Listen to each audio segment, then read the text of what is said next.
Hello friends, in our today's session we may discuss a Python program that is based on time and calendar. It's full and fully a previous concept is belongs to date time, and we didn't see about the time section. So in this program I include the calculation of time that we had totally leave from our birth time. So starting from our birth time till this day, till this moment, what will be the total hours that we had lived in this earth, or totally we had lived, totally we had spent. So we are going to calculate that that type of program. So we need to import calendar and date time libraries. So today I'm using PyCharm as a compiler. It's also an integrated IDE, integrated development environment. So let's start with the program. The program has started with import date and time. So most probably we all know date and time is a common library function that we use to take system time and system date.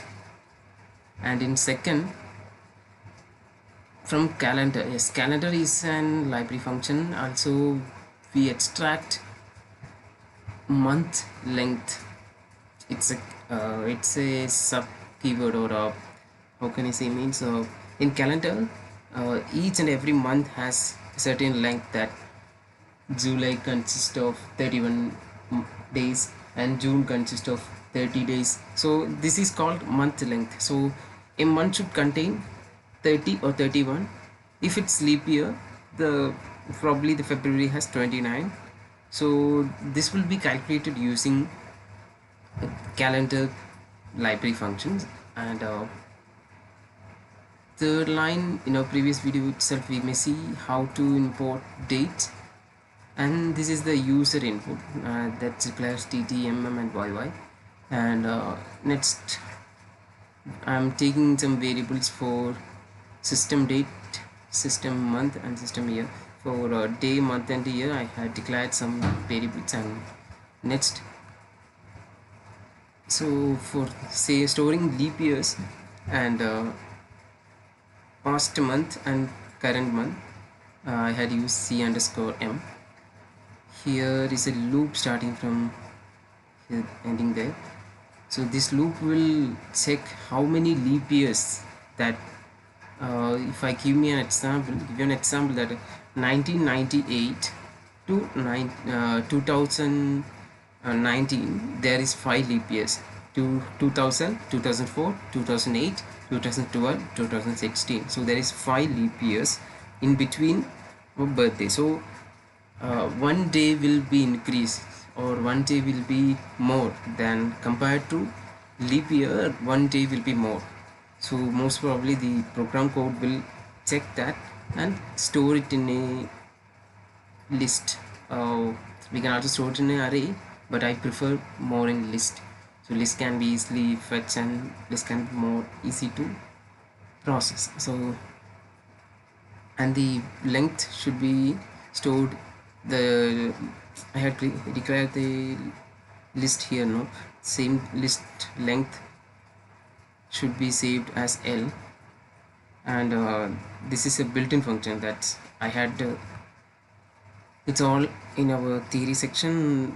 I had many built-in functions I had used that's built by myself, and it will explaining this type of section will be little bit confusing.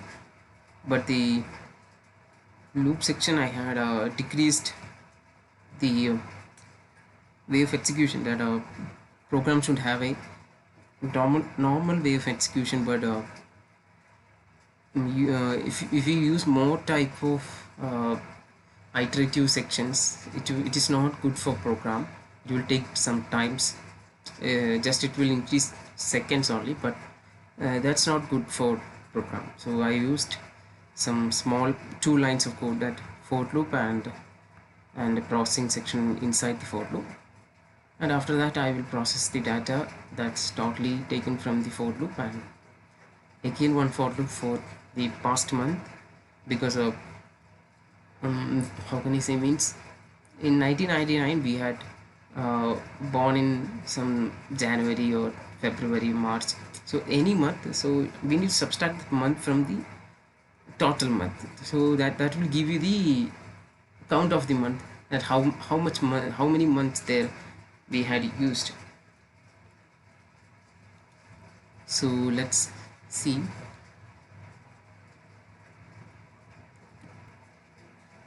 So I think it's okay, so let's compile and run this program. So we will see. Yes, start, the program has started. So I'm giving randomly a date of birth 15, month should be 4, and year should be 1997. If I click enter, this program will return total hour you are live in earth is 1,76,328 hours. As converting these hours into minute, there will be another output, but this is the exact output, so we can't say that it's an exact, it is approximate output, that how many hours that we had spent from our birth time. So this is a simple example. So this program will be quite interesting to see that it will return how many hours that we had totally spent in the earth, or that we had lived. So that's guys, thanks for seeing this video. Please subscribe to my channel, hit a bell icon and give a thumbs up. Goodbye, thank you.